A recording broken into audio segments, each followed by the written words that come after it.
So for me, when I look at maritime industry, I see dollars flying on the street. I see euro, I can see pound sterling, but people cannot see to pick it. That was the Director General of NIMASA, Dr. Bashir Jamo, talking about the tremendous wealth embedded in harnessing our maritime resources. Hello and welcome. This is NIMASA This Week, the voice of maritime. Brought to you by the Nigerian Maritime Administration and Safety Agency, a statutory body responsible for regulating and promoting all things maritime in the Nigerian economic space. My name is Ubong Isien. I will be your guide on this voyage.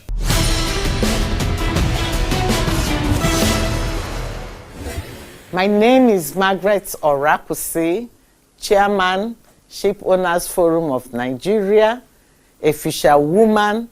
I play big in the maritime sector by the encouragement of NIMASA. And I will tell you, if you really want to learn much about the maritime sector, the opportunities therein for you to come in and either educate yourself or invest in, try watching NIMASA This Week.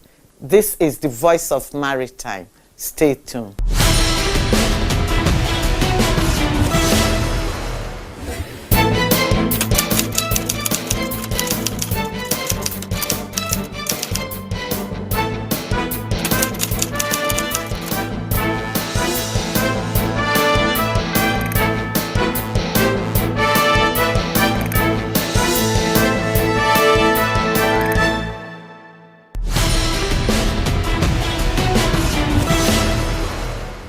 Welcome back. It's still NIMASA This Week, the voice of maritime. The marine environment comes first. It is the custodian of everything maritime. Without the marine environment, you cannot talk about fishing, you cannot talk about safety, you cannot talk about ecotourism, and all of the other valuable concerns in our waters. The marine environment is the very ecosystem that supports marine life. NIMASA bears the paramount responsibility for ensuring the protection and sustenance of our oceans, seas, shorelines, estuaries, and other major navigable water bodies. Little wonder the Director General of NIMASA, Dr. Bashir Jamo, devoted a chunk of his working week to the all too important issue of marine litter by visiting the various hotspots here in Lagos, from Ajegule to the Lekki seasides. So, to find out more about this and other matters, we take you into the DJ's diary.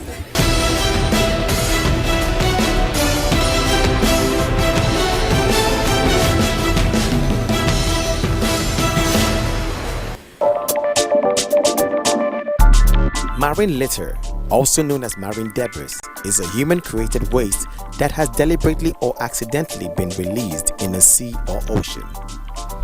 Marine litter presents a huge problem in our oceans, especially with the increasing use of plastics, as plastics do not biodegrade quickly as would natural or organic materials.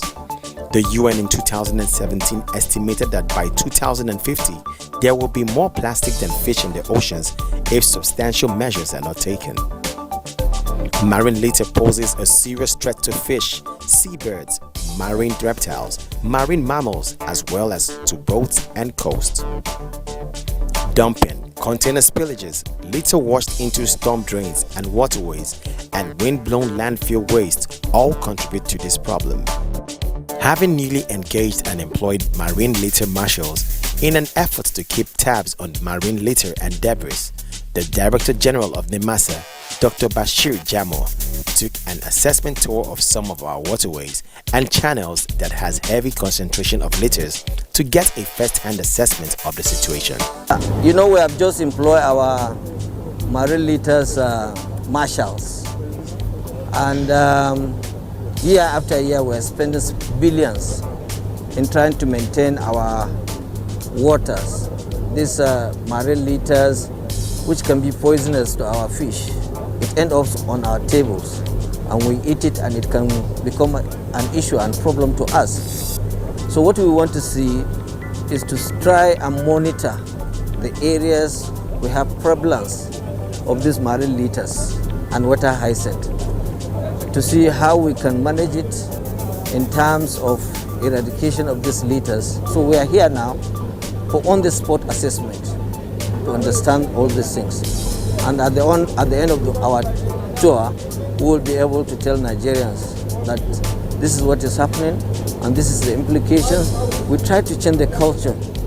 We try to change the psyche of Nigerians and their own well-being on how to, stop littering our sea with all these litters. The visit took the DG and his team from the jetty of Apapa to the island, Lekki, Liverpool, Tin Can, Mile 2, and back to Apapa, where he inspected the severity of the marine litters and hotspots for marine litters. He also assessed how to prevent litters from moving from the hinterland to the seas and oceans and how to clear them. Dr. Jamo identified sources of these marine litters. We have sea-based sources. The sea-based sources mostly are garbage coming from the ships. Some, companies that are engaged in carrying this garbage, they will also come and dump it, especially at night. So at the end of the day, looking at all these things, we will have to take a closer look at these sources, engage our own stakeholders. These stakeholders include the local governments, the neutral states where we have these things, the MPA, the ship owners, NIWA, the Lagos State's Waterways Agency. We will have to engage them and sensitize them to see how we can combat this. We develop an action plan. The action plan is working. I think I can have the documents for you. You can see it. Marine litter action plan. So we have our own action plan on what we intend to do and how we intend to go about it. You understand? Now, from 2021, you will see a lot of activities in terms of blue economy. And this was going to form part of our own blue economy blueprint. At the end of the day, we have a lot of industries that they can use these litters, marine litters, for recycling and reproduction for economic gain and benefits. And it's going to be a source of employment for the younger generations. All this form part of our own marine litter action plan. Dr. Jamo also made a case for the maintenance of waterways the way we maintain our roads. But we want to bring this into the limelight. The sea is also a means of transport, channels of transportation. So we must make sure that we maintain the sea and we make it cleaner, because apart from the utilization of the sea in terms of navigation of our own ships and ferries, we also have a lot of resources and assets to harness in it. So it's necessary for us to make a sustainable maintenance and management of our own waterways, and also maintenance and management of our own garbage, so that it will not come back to our own seas.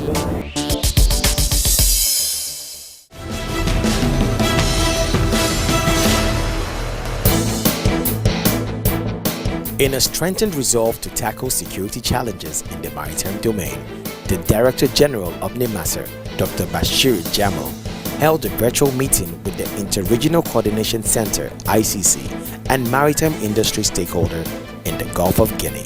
The ICC was established for the implementation of regional strategy for maritime safety and security in the Central and West African states. The meeting was aimed at finding means and ways to improve maritime security in the Gulf of Guinea, following the concern over the growing number of attacks on shipping vessels and kidnapping of seafarers, and the framework for synergy among the key actors of the maritime security in the Gulf of Guinea. The ICC expressed their delight at the positive progress that Nigeria is making towards a holistic solution to the problem through the Deep Blue project, and for its transparency in information sharing within the region. Dr. Jamo expressed in clear terms Nigeria's readiness to lead and encourage other nations in the region to emulate Nigeria's Deep Blue template for tackling maritime insecurity. noting that what was missing within the Gulf of Guinea was a framework that respective nations could plug into, assess support, and that Nigeria is offering a plug-and-play maritime security framework for the region through the deployment of the Deep Blue assets and platforms. The Deep Blue assets includes, 3 special mission helicopters, 2 special mission aircraft, 2 special mission vessels, 17 interceptor vessels, and then we have 4 unmanned air drones, we have 16 armor tanks, and then we have a C4I center. All these assets, they are interconnected. They gather data, share the data, and then share the information among the users. Given the ICC's mandate of cooperation and integration, Dr. Jamo stressed the focus is to align and identify areas of collaboration between what Nigeria has begun and what the ICC mandate is, to ensure alignment between national, regional, and international objectives. We are ready to be part and parcel of ICC. We have no option. We are part and parcel of the creation of ICC. We cannot isolate ourselves and say we are going to deal with whatever issues that concern the coordination of the ICC's mandate.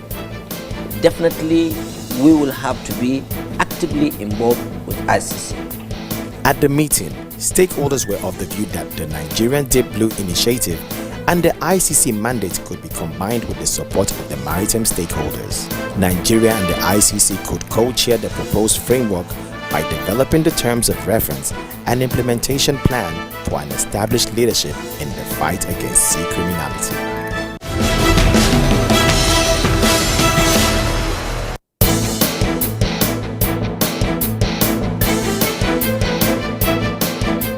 The Director General of NIMASA, Dr. Bashir Jamo, paid a courtesy visit to the Interim Administrator of the Presidential Amnesty Program, Colonel Miland Dixon Dikio, retired, to see how they can collaborate to curb insecurity in the Niger Delta region of the country.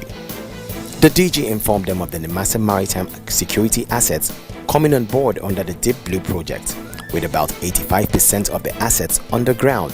The project is set to take off very soon. The DG emphasized the belief in the carrot and stick approach of the agency, which formed the basis for the willingness to collaborate with the Amnesty program to carry out entrepreneurial training so that they can move the youths out of crime to become entrepreneurs and contributors to the economy of the region and the nation at large. On behalf of the Governing Board of the Nigerian Maritime Administration and Safety Agency, the Executive Management, I would like to congratulate you sincerely for this well-deserved appointment, and to state that we at NIMASA, we are ready to offer our 100% support and cooperation in trying to bring the lasting solution. Continuation of our collaboration and consultation in trying to see a kind of peaceful and calm waters in terms of maritime security. The agency, we know that we can't move without the Presidential Amnesty's hand, because the essence of the Presidential Amnesty, it has to do with the collaboration with the agitators and the perceived injustice that this community in the Niger Delta seems to be hammering on over the years. In his response, the Interim Administrator, Colonel Dikio, retired, admitted that he was quite happy with Dr. Jamo's visit and has been following the Director General on media as somebody he takes interest in. Colonel Dikio made it known that training the Niger Delta ex-militants to be entrepreneurs and self-sustaining rather than dependent on stipends is a cardinal part of the vision of the Presidential Amnesty Program. He urged Dr. Jamo to support the youth vocational training. Dr. Bashir Jamo further informed him that of the 2,500 people for training in the Seafarers program, 75% of them came from the Niger Delta region and indicated interest to train more people from the region. Finally, Dr. Jamo assured the Interim Administrator that provision has been made in the 2021 budget of the agency for such training to take place.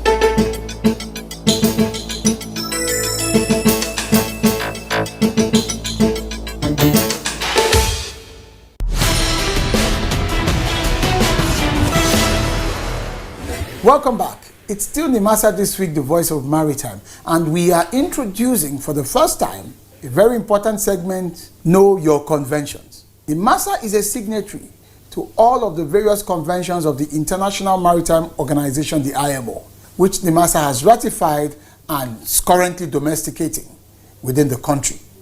So today, we begin our first edition with no less a person than the legal advisor to the agency, Barrister Victor Egejuru, on what the conventions stand for.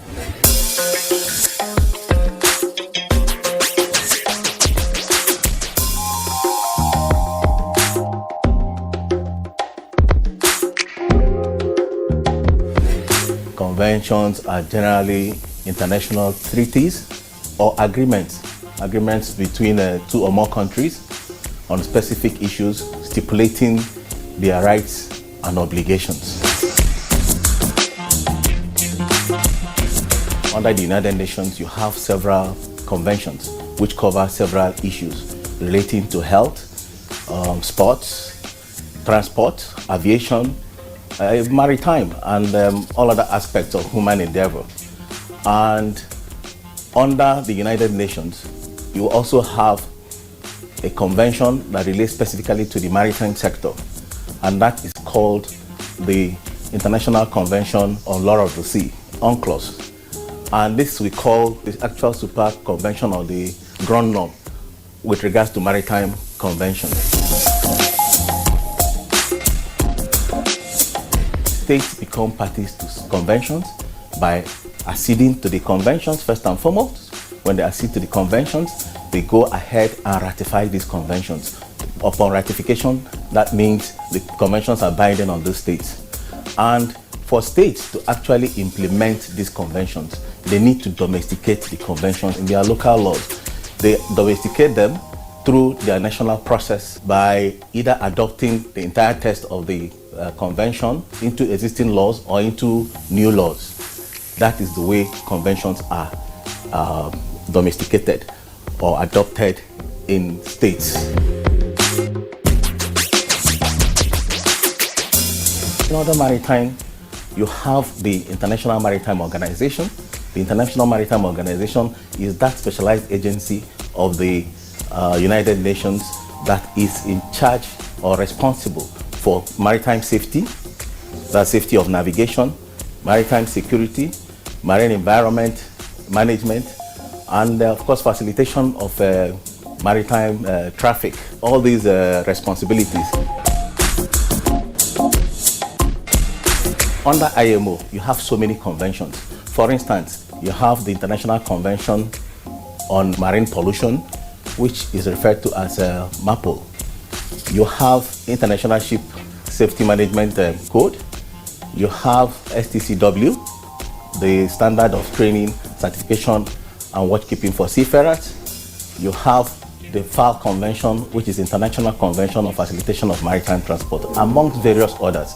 There are so many conventions when it comes to the maritime sector. So IMO is the umbrella body that does all of this.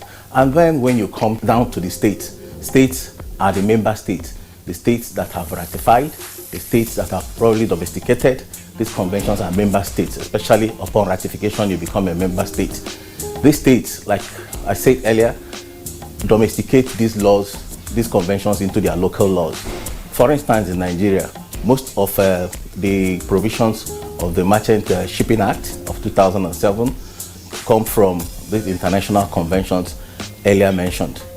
And implementation of these conventions become easier when they are domesticated. The conventions set a minimum standard of doing certain tasks or doing certain things in all human activities. And what it means is that for the minimum standards, all member states who are signatories to such conventions ensure that they don't go below the minimum standards set. They can go a little bit higher than the minimum standard, but definitely not below the minimum standard.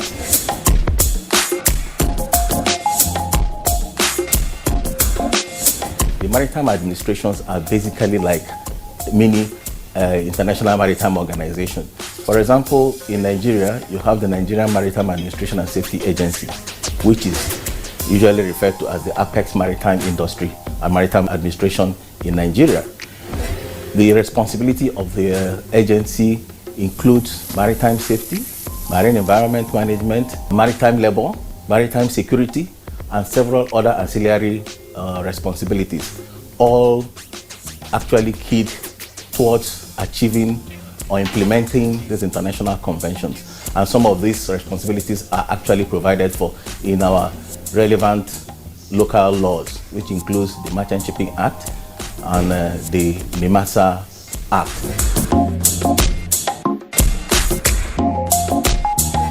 If you have to leave each state to come up with its own standards, there will be chaos out there. And therefore, what they have achieved, the conventions have actually achieved, is what are referred to as uniformity. This uniformity, has helped in a uniform implementation of the relevant provisions of these conventions, which you now find in most national legislations.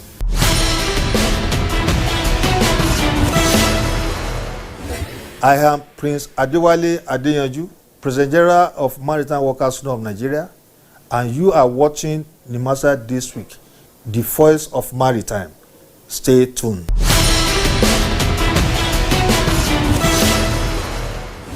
Welcome back. This is where we bring you the tweet from the DG, from his Twitter handle @Jamo Bashir. According to the DG, he talks about maritime safety.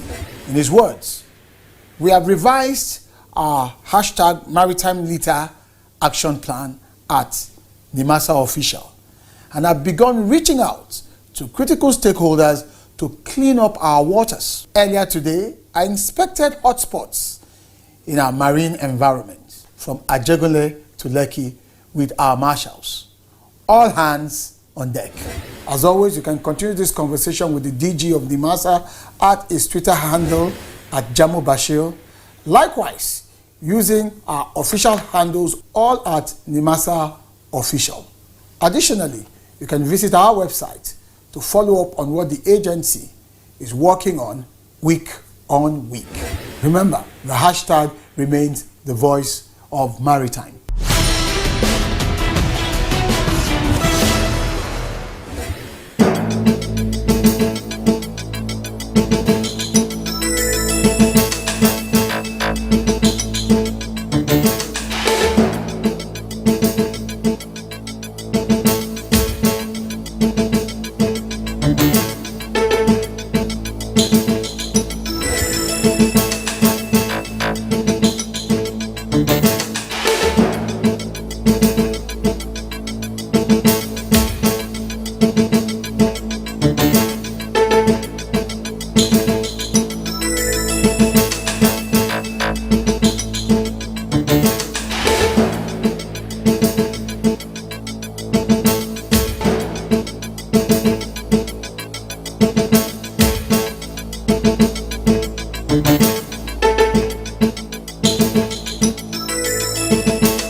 Congratulations, Hadiza Bala Usman. On behalf of the board, management and staff of the Nigerian Maritime Administration and Safety Agency NIMASA, I wish to congratulate you on your recent reappointment as the Managing Director of Nigerian Port Authority by His Excellency President Muhammadu Buhari. Your reappointment for a second tenure is a testimonial of your hard work tirelessness and giant strides during your first term. NIMASA appreciates the partnership between our agencies, and we look forward to collaborating further to take Nigeria's maritime industry to ever greater heights. Once again, congratulations. Signed, Dr. Bashir Jamal, Director General, NIMASA.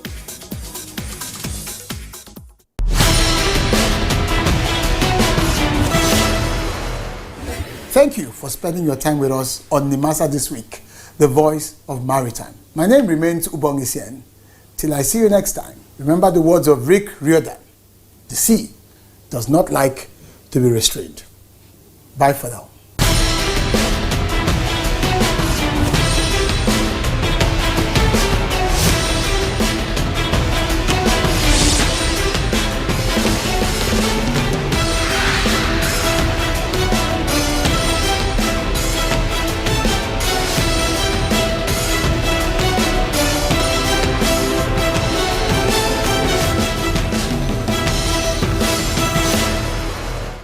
This is NTA International.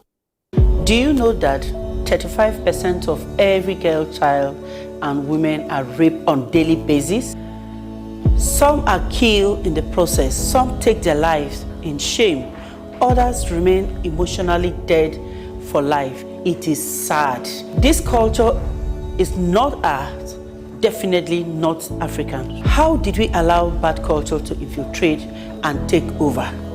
Even if you lack fear for the law, what of fear of God? And you, why do you cover up rape acts when it happens? Remember, a problem shared is a problem half solved. Never cover any rape act because a rapist is a murderer. It could be you or your loved ones next. Women must be treated like the prize giant they are. Say no to rape.